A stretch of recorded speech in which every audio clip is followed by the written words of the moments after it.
Bayaw, meron akong ipapayo sa'yo. Kailangan mag-iba ka na. Hindi na pwede yung mga dati mong ginagawa. Hindi ka iboboto ng tao. Kaya gayahin mo kami ng mga responsable na seryosong tao. Pagka ganun ang ginawa mo, siguradong panalo, baka suportahan pa kita. Bayaw, ilagay mo ang interes ng bayan bago ang sarili. Mabuhay ka, Bayaw. Bayaw dito sa darating na eleksyon, ano ba yung kanyang vision para sa ating bansa at kung may kakayanan siya. Hindi tayo pwede magkamali rito, yun na yung bugso lang ng damdamin o kung yung anong kwento lang ng kusino. Tatakbo ng Pangulo. What country naman kaya?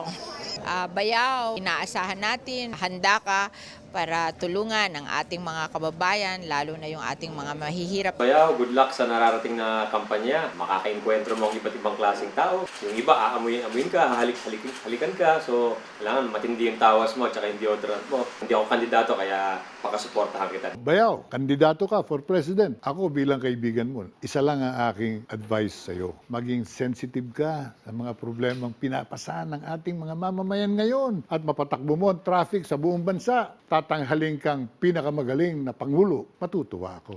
Kaya galingan mo. Bayaw, magbago ka na. Kawawa na yung Pilipinas at kawawa na yung mga Pilipino. Kung hindi, Ingatan mo po, Bayaw, ang kinabukasan ng ating mga kabataan ay nakasalalay sa inyong kamay. Bayaw, tibayan mo ang iyong dibdib kasi marami kang pagdadaan ng paninira. Kaya dapat mong kayanin lahat yun. Ikaw, anong nais mo?